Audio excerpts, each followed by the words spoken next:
The morning sun filtered through the Spanish moss that draped the ancient cypress trees along Tiger Creek, casting dancing shadows across the dark water. May 6th had dawned perfect for canoeing in central Florida, warm but not oppressive, with a gentle breeze that barely rippled the surface of the waterway that connected to the vast expanse of Lake Kissimmee. For Cynthia and Dave Deacomer, this was exactly the kind of peaceful adventure they cherished together. Married for 41 years, the couple from Davenport had built their lives around moments like these. Cynthia, at 61, radiated what her family would later describe as inner and outer beauty in all she did. She had an unconditional love for everyone she met, but her deepest affection was reserved for her family, her husband Dave, their children Jessica and Megan, and her precious grandchildren Elena and Jack. Every adventure, every quiet moment on the water was treasured time that strengthened the bonds they had spent decades building. The creek they paddled that afternoon was a ribbon of dark water winding through some of Florida's most pristine wilderness. Tiger Creek, flowing near the mouth where it met Lake Kissimmee, was the kind of place that reminded visitors why Florida had once been called an untamed frontier. Massive cypress trees rose from the water like ancient sentinels, their gnarled roots creating hidden channels and shadowy alcoves where wildlife thrived undisturbed. But this wilderness beauty came with dangers that had lurked in these waters for millions of years. As their canoe glided silently through the creek, Cynthia and Dave were entering the domain of apex predators that had remained virtually unchanged since the age of dinosaurs. American alligators ruled these waterways with the absolute authority of creatures perfectly adapted to their environment. They were living fossils, survivors of mass extinctions that had wiped out countless other species, and they commanded these waters with the confidence of apex predators that had never been successfully challenged. The couple's canoe moved peacefully through water that appeared calm and inviting. The surface reflected the blue sky above, broken only by the occasional ripple from a jumping fish or the wake of their paddle strokes. To human eyes, it looked like paradise, a perfect afternoon for exploring Florida's natural beauty. Beneath the surface, however, ancient eyes were watching. The alligator that would shatter this peaceful scene was a massive specimen, measuring 11 feet and 4 inches from snout to tail. At that size, it was a mature adult that had survived decades in these waters, growing larger and more powerful with each passing year. Weighing several hundred pounds and equipped with one of the most devastating bite forces in the animal kingdom, this was an apex predator in its prime. Alligators this size didn't achieve their impressive dimensions by being passive. They were active hunters, territorial defenders, and opportunistic predators that viewed anything entering their domain as either a threat to be eliminated or prey to be consumed. The massive reptile had likely been resting in the shadows beneath a fallen log or hidden among the cypress roots, perfectly camouflaged and utterly motionless when the canoe appeared in its territory. What happened next would unfold with the terrifying speed that characterized apex predator attacks. The afternoon was peaceful until 4 p.m., when the tranquility of Tiger Creek was shattered by an explosion of violence that would leave one family devastated and remind the world why Florida's waterways demanded absolute respect. The massive alligator, hidden beneath the dark water, had been tracking the canoe's movement with the patient calculation of a perfect predator. Alligators are ambush hunters by nature, capable of remaining motionless for hours before striking with lightning speed. Their attacks are coordinated symphonies of power, precision, and primal fury that have been perfected over millions of years of evolution. When this apex predator decided to act, Cynthia and Dave had no warning, no chance to escape, no time to comprehend what was happening. The attack began with the canoe being violently struck from below. The massive alligator's assault was so powerful that it immediately capsized the small vessel, sending both Cynthia and Dave plunging into the dark water. In an instant, their peaceful afternoon had transformed into a nightmare of churning water, desperate screams, and the terrifying realization that they were now in the domain of a creature that had evolved to kill in exactly this environment. Cynthia surfaced first, gasping and disoriented from the sudden immersion. But before she could fully comprehend what had happened, before Dave could reach her, before either of them could begin to swim towards safety, the alligator struck again with the precision of a guided missile. The massive jaws clamped down on Cynthia's torso with a force that could crush bones like twigs. Alligator bite forces have been measured at over 2,000 pounds per square inch, more than enough to penetrate human flesh and bone, with devastating efficiency. The moment those jaws closed around her body, Cynthia's fate was sealed.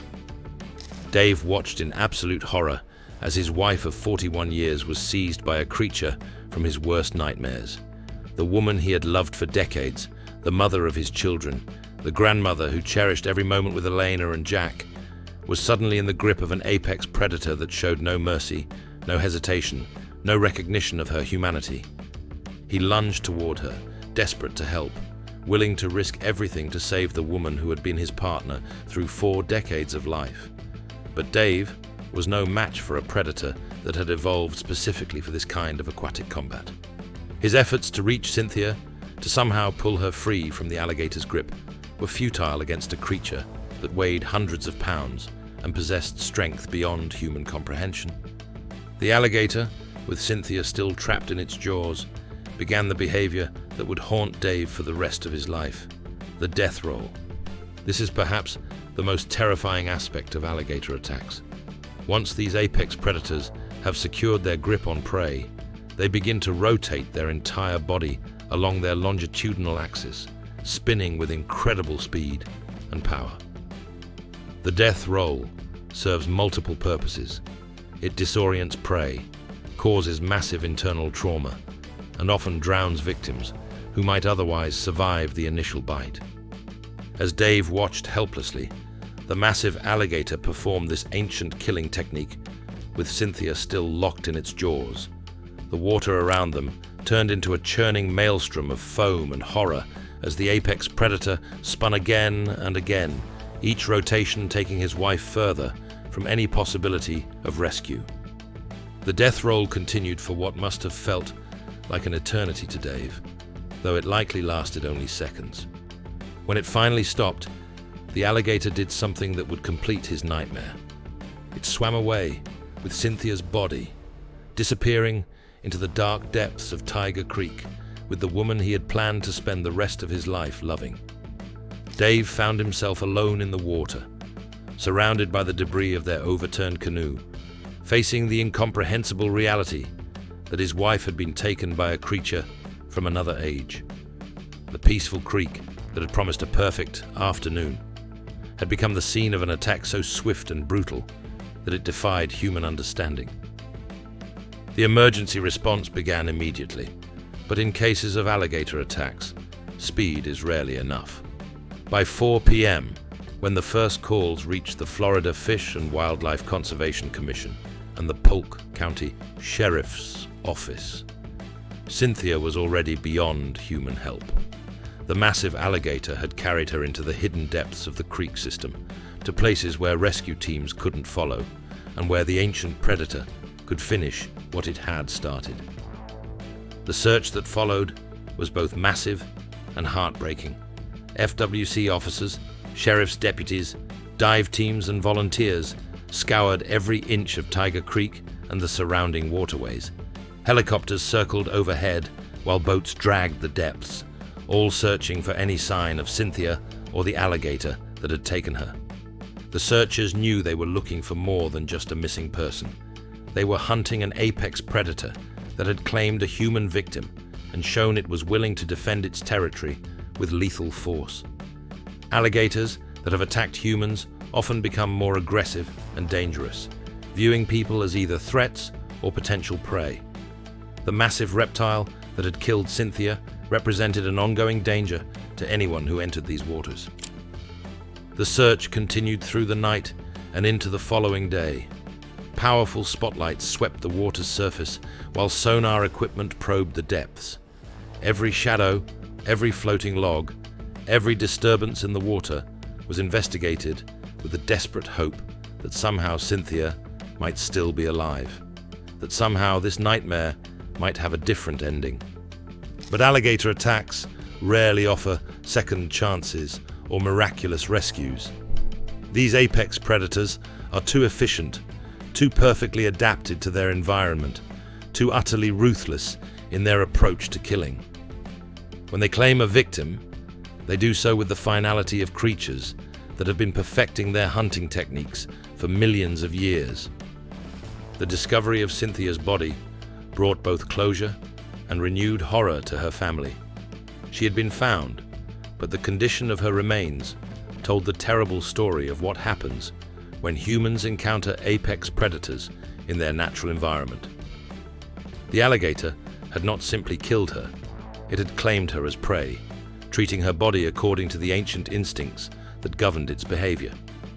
For Dave, the recovery of his wife's body marked the beginning of a grief that would reshape the rest of his life.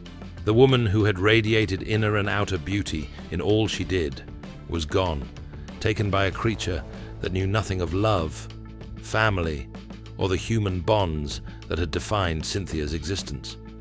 The grandchildren who had brought her such joy would grow up with only memories of the grandmother who had cherished every moment with them. The state-contracted nuisance alligator trapper who was called to the scene faced a task that was both necessary and grim. Finding and capturing an 11-foot alligator in the vast waterway system of Tiger Creek required expertise, patience, and no small amount of courage. These massive reptiles are incredibly difficult to locate once they've retreated to their hidden sanctuaries, and approaching one that has recently killed requires nerves of steel. When the trapper finally located the massive alligator, the confrontation was swift and decisive. The creature that had shattered the Diekema family was captured and immediately dispatched, killed according to Florida's protocols for alligators that have attacked humans. There would be no relocation, no second chances, no attempt to rehabilitate a predator that had crossed the line from wildlife to killer. The death of the alligator brought no comfort to Dave or his family. No amount of retribution could restore Cynthia to life or undo the trauma of watching her being taken by an apex predator. The massive reptile had simply been following its nature, acting according to instincts that had kept its species alive for millions of years. It was neither evil nor malicious. It was simply what evolution had created it to be. But the investigation that followed would reveal disturbing details about how this tragedy had unfolded and raise questions about whether it could have been prevented. The preliminary report obtained by investigators painted a picture of an attack that was both sudden and utterly predictable. Cynthia and Dave had been canoeing in waters that were known alligator habitat during a time of day when these apex predators were beginning their transition from daytime lethargy to nighttime hunting activity. Alligators are most active between dusk and dawn, and 4 p.m. in May represented the beginning of their peak activity period. The massive reptile that attacked the Diekemas was likely emerging from its daytime rest, beginning to patrol its territory and assess potential threats or prey opportunities. The location of the attack, near the mouth of Tiger Creek, where it met Lake Kissimmee, was particularly significant. This was prime alligator habitat, a convergence of waterways that provided everything these apex predators needed: abundant prey, suitable nesting sites, and territorial boundaries that they would defend aggressively. The couple's canoe had entered this domain during the worst possible time, in the worst possible location, with no understanding of the danger they faced. They had treated the peaceful-looking creek as a recreational waterway, rather than recognizing it as the hunting ground of apex predators that had ruled these waters since before humans existed. The attack itself followed the classic pattern of alligator predation, the initial strike from below, designed to capsize the vessel and put the victims in the water where the alligator held every advantage. The immediate seizure of one victim while the other was left helpless to intervene. The death roll that ensured the prey could not escape. The retreat to deeper water where the predator could finish its work undisturbed. Every aspect of the attack demonstrated the terrifying efficiency of a creature that had evolved specifically for this type of aquatic hunting. The alligator had not acted randomly or aggressively. It had followed a hunting script that had been written in its DNA over millions of years of evolution. But the tragedy also highlighted the dangerous disconnect between human perception and predator reality that characterized so many wildlife encounters in modern Florida. Florida's explosive population growth had brought millions of people into contact with wildlife that their urban and suburban backgrounds had never prepared them to understand. Many residents and visitors viewed the state's waterways as recreational amenities rather than recognizing them as ecosystems dominated by apex predators that had never learned to fear humans. This disconnect was particularly dangerous when it came to alligators. Unlike sharks, which most people instinctively feared, alligators were often viewed as sluggish, harmless reptiles that posed little threat to humans. Popular culture had reinforced this misconception, portraying alligators as lazy creatures that spent their time sunbathing on logs rather than as active predators capable of explosive violence. The reality was far different. American alligators were perfectly adapted killing machines that could accelerate from complete stillness to 25 miles per hour in seconds. They could remain submerged for over an hour, strike with lightning speed, and deliver bite forces that could crush small boats. They were territorial, aggressive, and utterly without mercy when defending their domain or pursuing prey. Cynthia and Dave had entered the domain of such a creature with no more preparation than they might have brought to a peaceful lake in Minnesota or Michigan. They had no understanding of alligator behavior, no knowledge of peak activity periods, no recognition of the warning signs that might have saved Cynthia's life. The educational materials published by the Florida Fish and Wildlife Conservation Commission were clear about the precautions needed when entering alligator habitat. Keep a safe distance if you see an alligator. Avoid swimming during dawn and dusk hours. Never approach or feed these apex predators. Stay alert in areas where alligators are known to live. But these warnings often went unheeded by people who had never witnessed the explosive violence that alligators were capable of unleashing. The peaceful appearance of Florida's waterways masked the presence of predators that could kill without warning, without mercy, and without the slightest regard for human life. The Diakima family's tragedy was part of a larger pattern of human-alligator conflicts that had been escalating across Florida as development brought more people into contact with these apex predators. Every year, the state recorded dozens of alligator attacks, many of them fatal, as residents and tourists discovered too late that they were sharing their environment with creatures from the age of dinosaurs. The pattern was depressingly consistent. People would enter alligator habitat without proper precautions, often during peak activity periods, and encounter predators that had no interest in coexisting peacefully with humans. The alligators would respond according to their nature, defending their territory or pursuing what they perceived as prey. And human lives would be shattered by the collision between modern recreation and ancient predation. Each attack followed similar dynamics. The victims were almost always caught off guard, unprepared for the speed and violence of an alligator assault. The attacks occurred in prime habitat during peak activity periods. The alligators involved were typically large, mature specimens that had established territorial dominance in their areas. The aftermath was equally predictable. The attacking alligator would be hunted down and killed, removing a dangerous predator, but doing nothing to address the underlying factors that had created the conflict. The victims' families would be left to grapple with losses that seemed both random and preventable. But perhaps the most tragic aspect of these encounters was how avoidable they were. Alligators were not random killers that struck without warning. They were territorial predators that followed predictable patterns of behavior. With proper knowledge and precautions, humans could share Florida's waterways with these apex predators without becoming victims. The key was understanding that alligators were not harmless reptiles, but active predators that demanded respect and distance. They were not photo opportunities or curiosities to be observed up close. They were apex predators that had survived since the Cretaceous period by being perfectly adapted to kill anything that entered their domain. This understanding seemed to be lacking among many of Florida's residents and visitors, who continued to treat alligator habitat as if it were a theme park, rather than recognizing it as the hunting ground of creatures that had never learned to distinguish between humans and prey.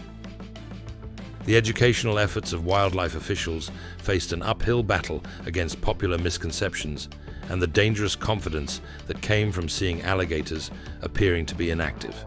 Most people's only exposure to these predators was seeing them sunbathing motionlessly on riverbanks, leading to the false impression that they were sluggish and harmless. The reality was that this apparent inactivity was simply energy conservation, a hunting strategy that allowed alligators to remain perfectly still for hours before exploding into violent action when prey appeared. The motionless alligator on the log was not sleeping or harmless. It was a loaded weapon, waiting for the right moment to fire. Cynthia Deacomer had learned this lesson too late, in the most horrific way possible. Her death served as a stark reminder that Florida's natural beauty came with dangers that demanded respect, knowledge, and constant vigilance. The investigation into her death would continue for months, but the essential facts were already clear. A loving wife, mother, and grandmother had died because she and her husband had entered the domain of an apex predator without understanding the rules that governed that environment. The alligator had simply done what millions of years of evolution had programmed it to do when its territory was invaded. The tragedy resonated throughout the local community and beyond, serving as another grim reminder of the price that could be paid for underestimating Florida's apex predators. Social media, filled with tributes to Cynthia and warnings about alligator safety, but the cycle would inevitably continue as new visitors and residents discovered Florida's waterways without understanding the dangers that lurked beneath their peaceful surfaces. For Dave Deacomer, the investigation's findings brought no comfort and no closure. Understanding why his wife had died did nothing to ease the pain of losing her or the trauma of watching her being taken by a creature from his worst nightmares. The woman who had been his partner for 41 years was gone, and no amount of scientific explanation could fill the void she had left behind. Their children, Jessica and Megan, faced the impossible task of explaining to Elena and Jack why their beloved grandmother would never again share adventures with them. The family gatherings that Cynthia had cherished would forever be marked by her absence, a constant reminder of how quickly joy could be transformed into tragedy.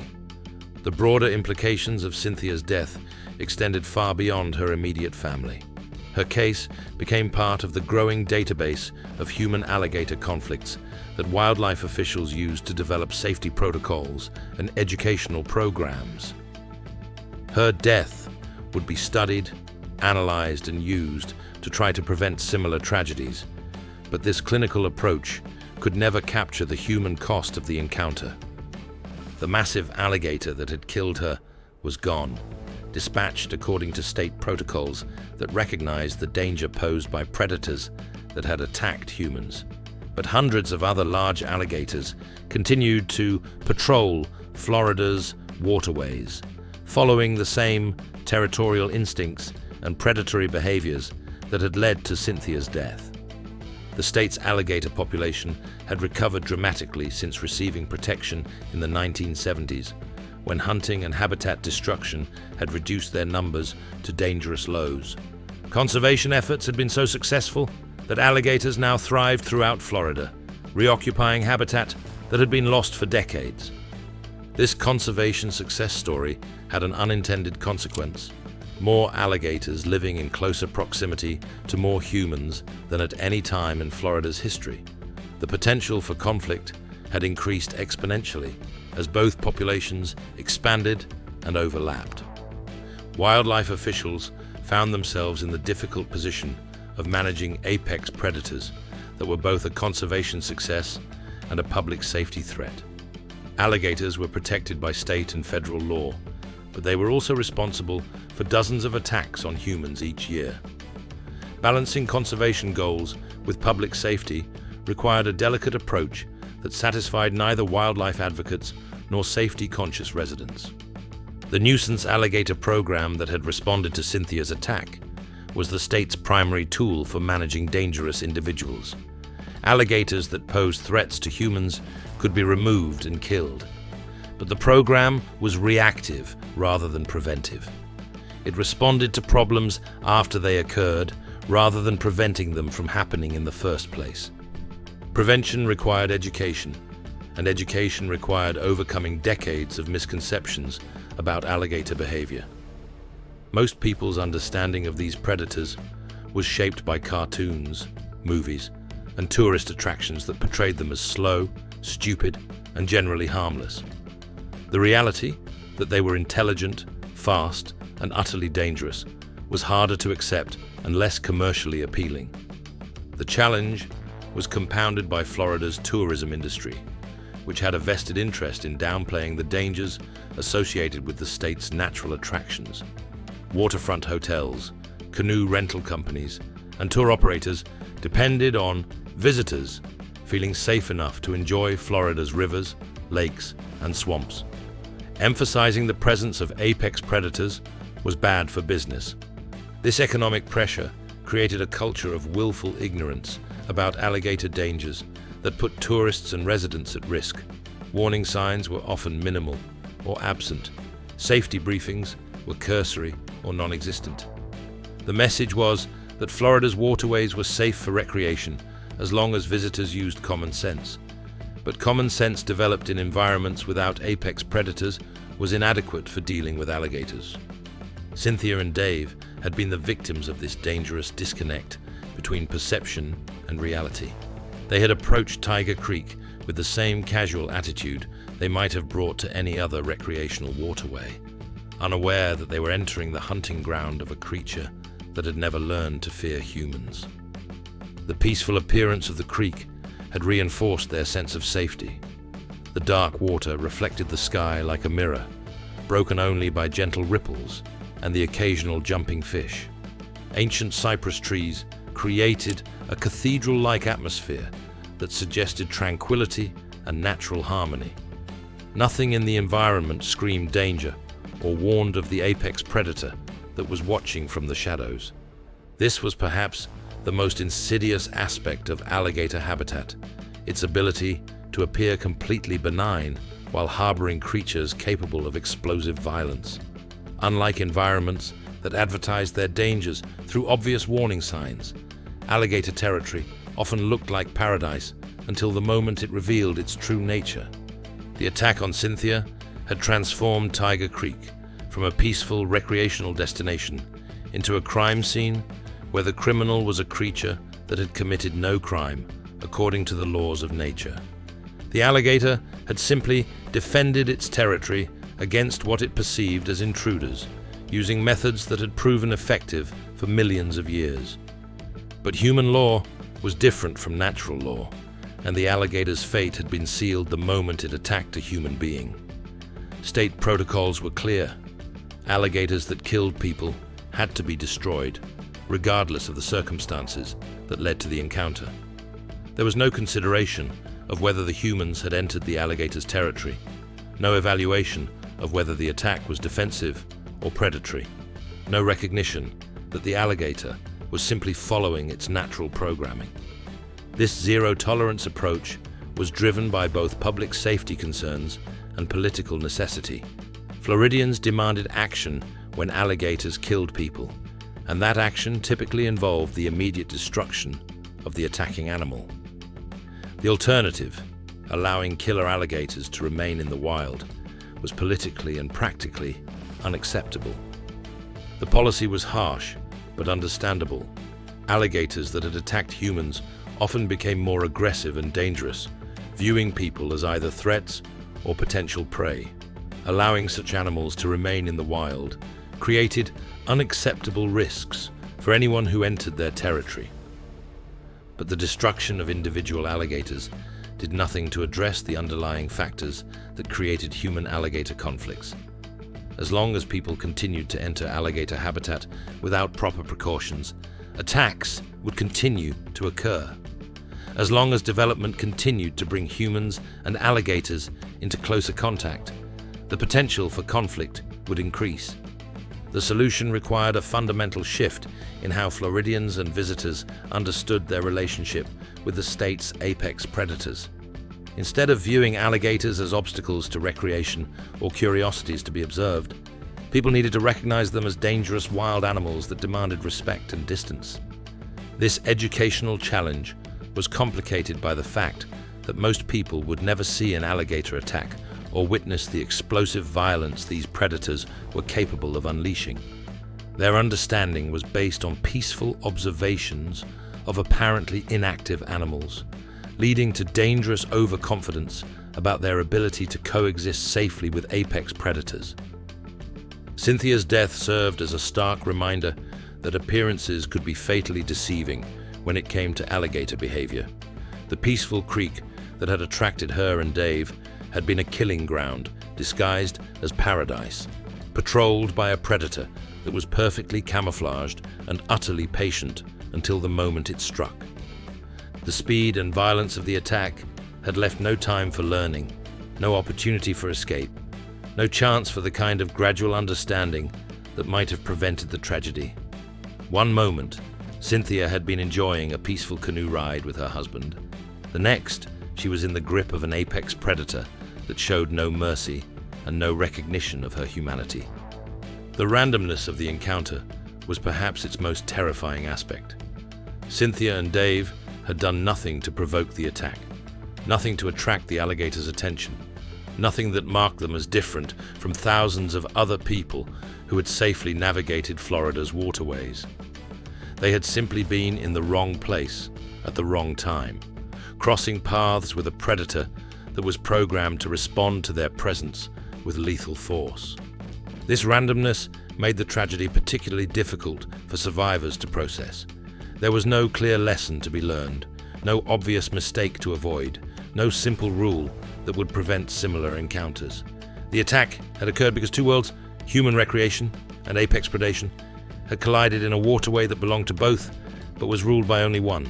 The aftermath of Cynthia's death rippled through the local community and beyond, touching everyone who heard her story and forcing them to confront the reality of sharing Florida with creatures that had never been domesticated, never been tamed, and never learned to view humans as anything other than potential threats or prey. For the residents of Polk County, the attack was a reminder that their suburban neighborhoods existed on the edge of wilderness areas that remained as dangerous as they had been when the first European settlers arrived centuries ago. The shopping centers, golf courses, and housing developments that defined modern Florida were built on land that had been ruled by apex predators for millions of years. And those predators had never ceded their claim to the waterways that connected their territories. The psychological impact of Cynthia's death extended far beyond her immediate family and community. Her story became part of the growing collection of cautionary tales that defined life in modern Florida, reminders that the state's natural beauty came with prices that could be measured in human lives. Social media amplified the impact of her death, spreading her story to audiences around the world who shared their own encounters with Florida's apex predators and debated the wisdom of recreational activities in alligator habitat. The discussion revealed a troubling pattern of near misses and close calls that suggested Cynthia's fate could have befallen any number of other people who had been luckier or more cautious in their encounters with these predators. The debate that followed her death reflected broader tensions about how humans should relate to dangerous wildlife in an increasingly crowded world. Some argued for more aggressive management of alligator populations, calling for hunting seasons and habitat modifications that would reduce the risk of human-alligator conflicts. Others insisted that people needed to learn to coexist with apex predators that had prior claim to Florida's waterways. Both perspectives had merit, but neither offered easy solutions to the fundamental problem. Millions of people were living and recreating in close proximity to apex predators that had evolved to kill anything that entered their domain. The potential for conflict was built into this arrangement, and no amount of education or management could completely eliminate the risk. The best that could be hoped for was a reduction in the frequency and severity of attacks through better education about alligator behavior and more careful management of high-risk areas. But even perfect implementation of safety protocols could not guarantee that tragedies like Cynthia's death would never happen again. Alligators were too unpredictable, too perfectly adapted to their environment, and too utterly indifferent to human concerns for any safety system to be foolproof.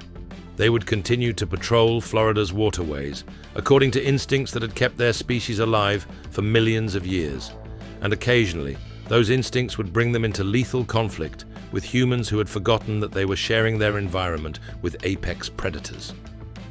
The memorial service for Cynthia Dykema was a celebration of a life that had been defined by love, family, and the kind of generous spirit that made her loss particularly tragic. Friends and family members shared memories of a woman who had radiated inner and outer beauty in all she did, whose unconditional love had touched everyone who knew her. The eulogies painted a picture of someone who had lived fully and loved deeply, who had found joy in simple pleasures like canoe rides with her husband and adventures with her grandchildren. The contrast between this vibrant, loving woman and the violent circumstances of her death was almost too painful to contemplate. Dave sat in the front row, supported by his children Jessica and Megan, trying to reconcile the woman being celebrated with the horrific memory of watching her being taken by an apex predator. The peaceful canoe ride that was supposed to have been another cherished memory had instead become the source of trauma that would haunt him for the rest of his life. Elena and Jack, Cynthia's grandchildren, were too young to fully understand what had happened to their beloved grandmother. They knew she was gone, but the specific circumstances of her death were beyond their comprehension. In time, they would learn the full story, but for now, they were protected by the innocence that allowed them to remember only the love and joy that Cynthia had brought to their lives. The service concluded with commitments to honor Cynthia's memory through the kind of love and generosity that had defined her life. But even as family and friends pledged to carry forward her legacy, they were haunted by the knowledge that her death had been both sudden and senseless, the result of a chance encounter with a creature that knew nothing of love, family, or the bonds that had made Cynthia's life meaningful. The investigation into her death would eventually conclude with findings that satisfied legal requirements, but provided no real answers to the questions that tormented her survivors. Why had the alligator attacked? Why had it chosen Cynthia rather than Dave?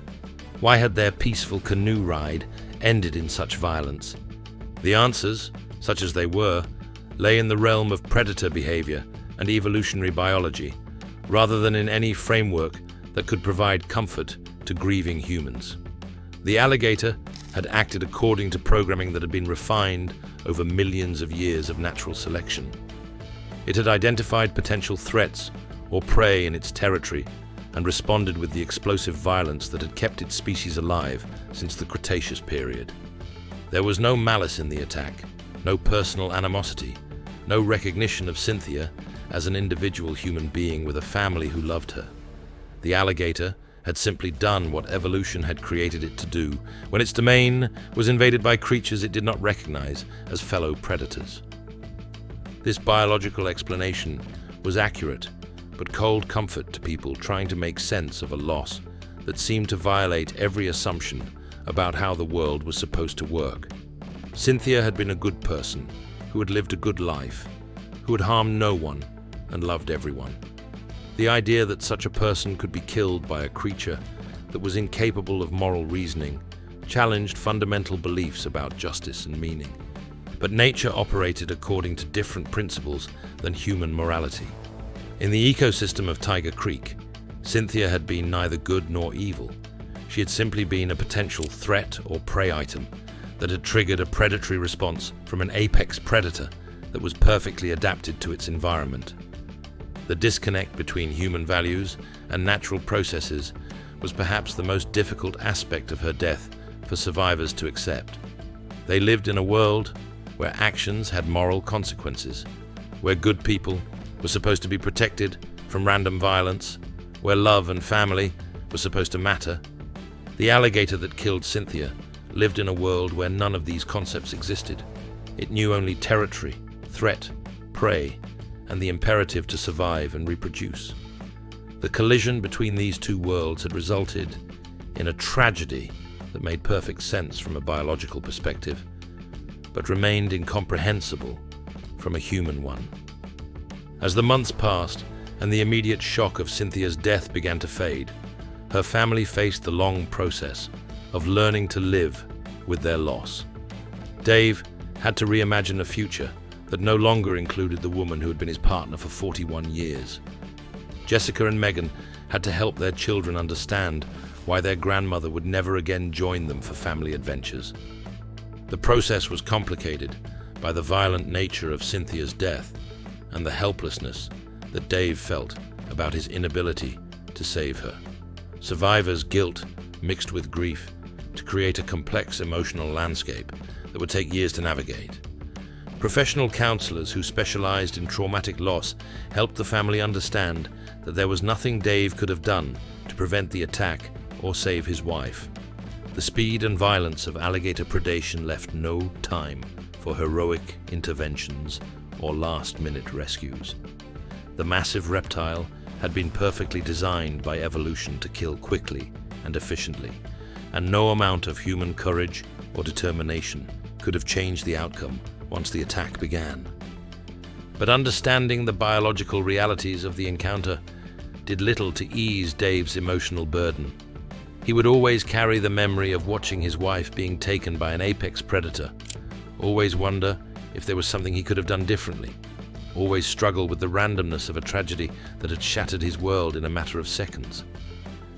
The family's healing process was further complicated by the media attention that Cynthia's death had attracted. News outlets around the world had covered the story, often focusing on the sensational aspects of the attack, rather than on the human cost of the tragedy. The woman who had been defined by her love and generosity was reduced to a victim in headlines that emphasized the violence of her death, rather than the beauty of her life. This media coverage served a purpose by educating people about the dangers of alligator encounters, but it also made the family's grief more public and more difficult to process privately. Every news report was a reminder of their loss, every discussion of alligator safety, a painful echo of the circumstances that had taken Cynthia from them. The broader impact of her death continued to ripple through Florida's communities as residents and visitors grappled with the implications of sharing their environment with apex predators that could kill without warning. Canoe rental companies reported decreased business in the weeks following the attack, as people reconsidered the wisdom of recreational activities in alligator habitat. Tourism officials worked to reassure visitors that Florida's waterways remained safe for recreation, emphasizing that alligator attacks were statistically rare and that proper precautions could minimize the risk of encounters. But the statistics provided little comfort to people who had been reminded that even rare events could have devastating consequences for those unlucky enough to experience them. The educational efforts that followed Cynthia's death focused on teaching people to recognize alligator habitat and understand the behaviors that increase the risk of attacks. Wildlife officials emphasized that alligators were most active during dawn and dusk hours, that they were territorial and aggressive during mating season, and that they were attracted to areas where people fed them or disposed of fish scraps. But education could only go so far in preventing encounters between humans and apex predators that had evolved to be perfectly camouflaged and utterly patient. The alligator that killed Cynthia had given no warning of its presence, no indication that it was preparing to attack, no opportunity for the kind of avoidance that safety education typically emphasized. This unpredictability was perhaps the most troubling aspect of alligator encounters for people trying to develop strategies for safe recreation in Florida's waterways. Unlike other dangerous animals that might give warning signs or follow predictable patterns, alligators could remain completely hidden until the moment they chose to attack.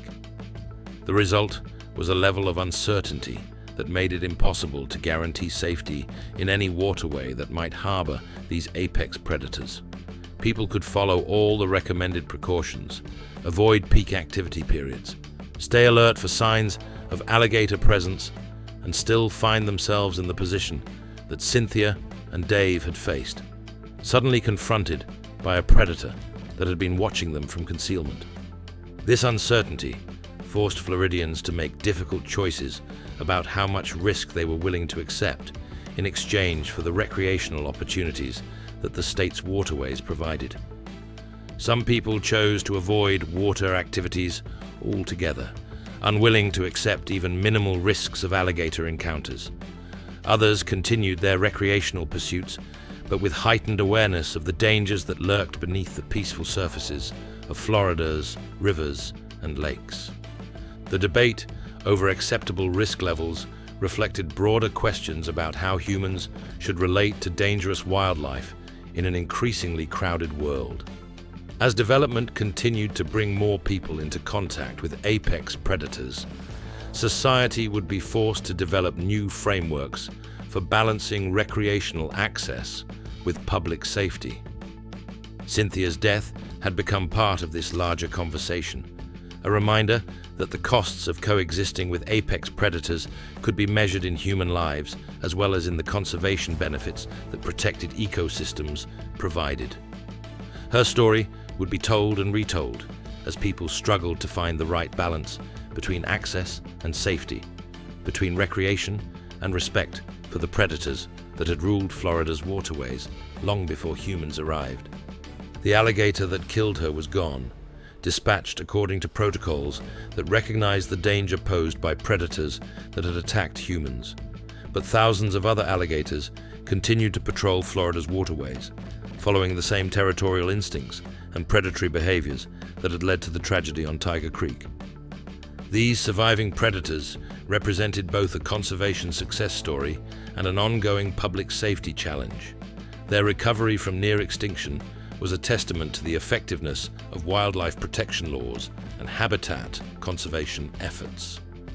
But their presence in increasingly developed landscapes created the potential for more encounters like the one that had claimed Cynthia's life.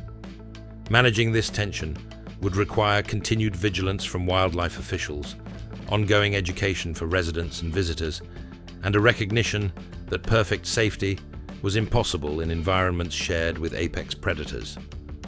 The best that could be hoped for was a reduction in the frequency and severity of conflicts through better understanding of alligator behavior and more careful management of high-risk situations.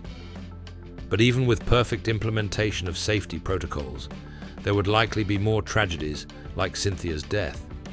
Alligators were too numerous, too well adapted to their environment, and too utterly indifferent to human concerns for any management system to eliminate all risk of conflict. The challenge for Florida's communities was to find ways to honor the memory of victims like Cynthia while continuing to provide access to the natural areas that made the state special. This would require a mature understanding of risk and responsibility, a recognition that sharing the environment with apex predators came with costs that could not be completely eliminated. Cynthia's family had paid the ultimate price for this coexistence, losing a beloved wife, mother, and grandmother to a creature that knew nothing of love or loss. Their grief would serve as a permanent reminder of what was at stake in the ongoing effort to balance human recreation with apex predator conservation. The peaceful creek where Cynthia died would continue to flow through the Florida landscape, carrying the same dark water that had concealed the alligator until the moment it struck. Other families would paddle these waters, drawn by the same natural beauty that had attracted Cynthia and Dave on their final canoe ride together.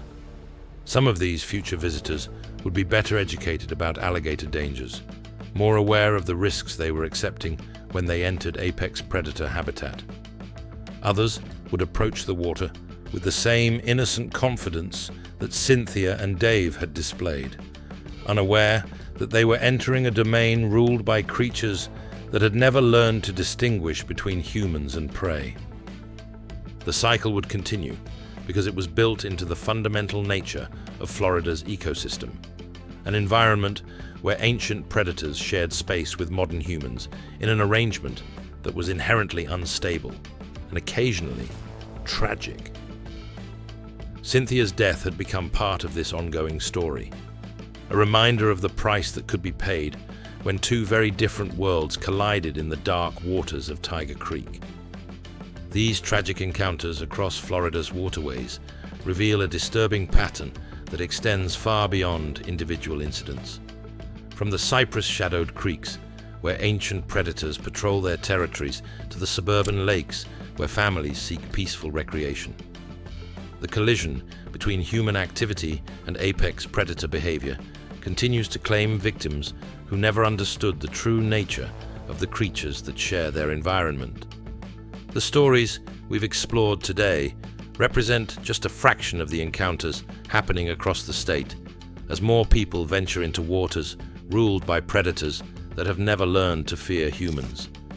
If these harrowing tales of when peaceful recreation turns deadly have gripped you as much as they've shocked us, hit that like button and subscribe for more terrifying encounters between humans and the apex predators that rule Florida's waterways. Every week, we dive deep into the most chilling stories of when paradise becomes a hunting ground, exploring the deadly reality behind Florida's natural beauty. Because in a state where 13-foot alligators lurk beneath every peaceful surface, understanding these predators' true nature might be the difference between a memorable adventure and becoming their next victim. From the dark waters of Tiger Creek to countless other waterways across the Sunshine State, these ancient predators continue their eternal patrol, waiting with the patience of creatures that have perfected the art of killing over millions of years of evolution, claiming victims in what becomes their terrifying final moments.